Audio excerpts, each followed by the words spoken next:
தமிழுக்கு அமுதென்று பேர், அந்த தமிழின்ப தமிழ் எங்கள் உயிருக்கு நேர். ஹலோ ஃப்ரெண்ட்ஸ், எல்லாரும் எப்படி இருக்கீங்க? நல்லா இருக்கீங்களா?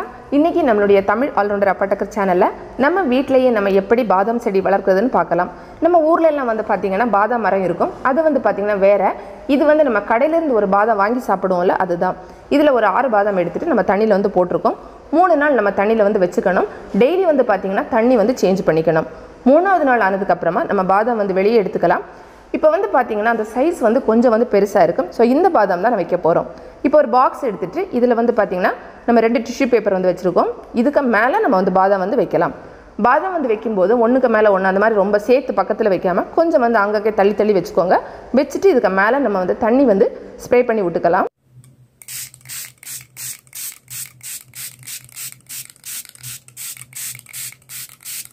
மறுபடியும் இதுக்கு மேலே இன்னொரு டிஷ்யூ பேப்பர் நம்ம வச்சுட்டு திரும்பவும் நம்ம வந்து தண்ணி வந்து வச்சுக்கலாம். தண்ணி வந்து பார்த்திங்கன்னா அப்படியே கெட்டி இருக்கக்கூடாது. அதே நேரம் ஈரப்பதம் அப்படியே இருக்கணும். ஸோ நம்ம ஃப்ரிட்ஜில் வைக்கும்போது கூட ஈரப்பதம் இருக்கான்னு செக் பண்ணிக்கணும். இப்போ நம்ம வந்து இந்த பாக்ஸை வந்து மூடிக்கிட்டு ஃப்ரிட்ஜில் வந்து வைக்கலாம். ஃப்ரீசரில் வைக்கக்கூடாது. சாதாரணமாக ஃப்ரிட்ஜில் வந்து வச்சா போதும். ஒரு 30 நாள் நம்ம வந்து வச்சுக்கலாம். 1 மாதத்துக்கு அப்புறமா நம்ம இப்போ வந்து திறந்து வந்து பார்க்குறோம். இதில் வந்து இப்போ முளைச்சிருக்கு அப்படிங்கிறது வந்து பார்க்கலாம்.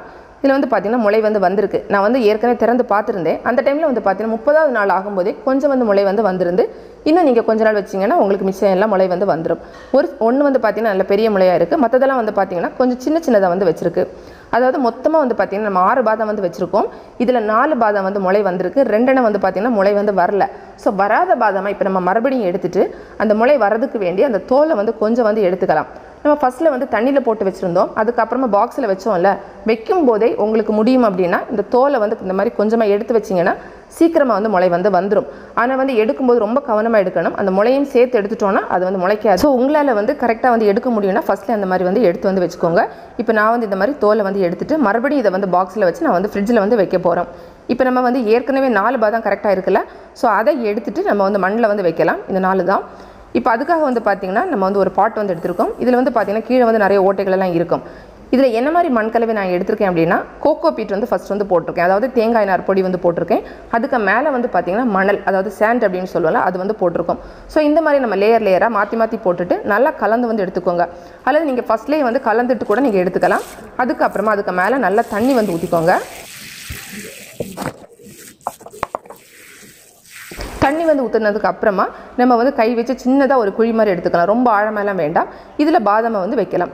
வைக்கும்போது வந்து பார்த்திங்கன்னா அந்த முளைப்பகுதி அதுதான் வேறாக வரும். ஸோ அது வந்து கீழே இருக்கணும். பாதாம் வந்து பார்த்திங்கன்னா மேலே இருக்கணும். ஸோ இந்த மாதிரி நம்ம வந்து 4 பாதாம் நம்ம வந்து வச்சுக்கலாம். வச்சுட்டு அந்த குழிகளெல்லாம் நம்ம வந்து கரெக்டாக வந்து மூடிக்கலாம். அதுக்கப்புறமா இதை எங்கே கொண்டு போய் வைக்கணும் அப்படின்னு பார்த்தீங்கன்னா நம்ம வீட்டு ஜன்னல்லே நம்ம வந்து வச்சுக்கலாம். ஏன்னா ஜன்னலில் வைக்கும்போது நமக்கு கொஞ்சம் வந்து அந்த சன்லைட் வந்து கிடைக்கும். ரொம்ப எப்போவுமே வெயில் அடிக்கணும் அப்படிங்கிறது கிடையாது. கொஞ்சம் நேரம் நிழலில் இருக்கட்டும், கொஞ்சம் வெயில் வந்து கிடைக்கட்டும், அந்த மாதிரி பார்த்துக்கோங்க. அதே மாதிரி வந்து பார்த்திங்கன்னா தண்ணி டெய்லி வந்து விடணும். ஆனால் கெட்டுப்பட்டு தண்ணி வந்து இருக்கக்கூடாது. அப்படியே வந்து ட்ரைன் ஆகி போகணும். அதுவும் பார்த்துக்கோங்க. அதுக்கப்புறமா வந்து பார்த்திங்கன்னா இப்போ நம்ம வந்து ஒரு 10 நாளைக்கு அப்புறமா ஷூட் பண்ணியிருக்கோம். அதில் வந்து செடி வந்து வந்துடுச்சு. அதாவது எப்படி வருதுன்னு பார்த்தீங்கன்னா அந்த பாதாம் வந்து கொஞ்சம் அப்படியே ஸ்ப்ளிட் ஆகி அந்த சென்டர்லேருந்து தான் அந்த செடி வந்து வந்திருக்கு. ஒரு செடி தான் வந்திருக்கு, மற்ற 3மே வந்து இன்னும் வரல. ஆனால் ஸ்ப்ளிட் ஆகிருக்கு பாருங்கள். இது வந்து பார்த்திங்கன்னா மறுபடியும் இப்போ ரீசெண்டாக வந்து ஷூட் பண்ணது. ஃபஸ்ட்டில் வந்து அந்த ஒரே ஒரு செடி மட்டும்தான் இருக்குது. மற்ற 3மே வந்து பார்த்திங்கன்னா செடி வந்து வரல. என்ன இருக்குது அப்படின்னு பார்த்தீங்கன்னா இது எல்லாமே அழுகி போயிடுச்சு. அதாவது நம்ம மண்ணில் வந்து வைக்கும்போது ஒரு சின்ன தப்பு என்ன பண்ணிட்டோம்னா அந்த விதை வந்து கொஞ்சம் மண்ணில் ஆழமாக வச்சுட்டோம். அதாவது எப்படி வைக்கணும்னு பார்த்தீங்கன்னா அந்த வேர் பகுதி மட்டும்தான் உங்களுக்கு மண்ணுக்குள்ளாடி போகணும். பாதாம் வந்து கிளியராக வந்து மேலே வந்து இருக்கணும். அப்படி வச்சிங்கன்னா உங்களுக்கு இந்த மாதிரி அழுகாது. ஸோ அது வந்து கொஞ்சம் பார்த்து வந்து வச்சுக்கோங்க. பாதாம் செடி நமக்கு ஓரளவுக்கு வளர்ந்ததுக்கு அப்புறமா நம்ம பெரிய பாட்டில் வைக்கலாம், அல்லது நம்ம மண்ணில் கூட வச்சுக்கலாம். இன்னொரு முக்கியமான விஷயம் என்னென்னு பார்த்தீங்கன்னா இது வந்து எப்போவுமே கிராஸ் பாலினேஷன் அந்த மெத்தட் படி தான் நமக்கு வந்து அதில் வந்து பாதாம் வந்து வரும். ஸோ வந்து நீங்கள் வந்து எப்பவும் வைக்கும்போது ஒரு செடி தனியாக வைக்காமல் 2-3 செடி வந்து சேர்த்து வந்து வச்சுக்கோங்க. அதுக்கப்புறமா வந்து பார்த்திங்கன்னா செடி வளர்ந்ததுக்கு அப்புறமா கூட நமக்கு அந்த ரூட் வந்து அப்படியே வந்து நமக்கு ஒரு மாதிரி ஃபங்கல் அட்டாக் அந்த மாதிரி வரதுக்கு சான்ஸ் இருக்கும். ஸோ தண்ணி வந்து எப்போவுமே கட்டுப்பட்டு இருக்கக்கூடாது. தண்ணி கிடைக்கணும், ஆனால் அது அப்படியே வடிஞ்சு போகிறது மாதிரி இருக்கணும். ஸோ அந்த மாதிரி நீங்கள் வந்து பார்த்துக்கோங்க. நம்ம இந்த மாதிரி வைக்கும்போது இது பெரிய மரமாகி ஒரு 5 வருஷத்துலேருந்து 12 வருஷம் வரை சொல்கிறாங்க. அதாவது ஒவ்வொரு ஸ்பீசிஸை பொறுத்து இருக்குது.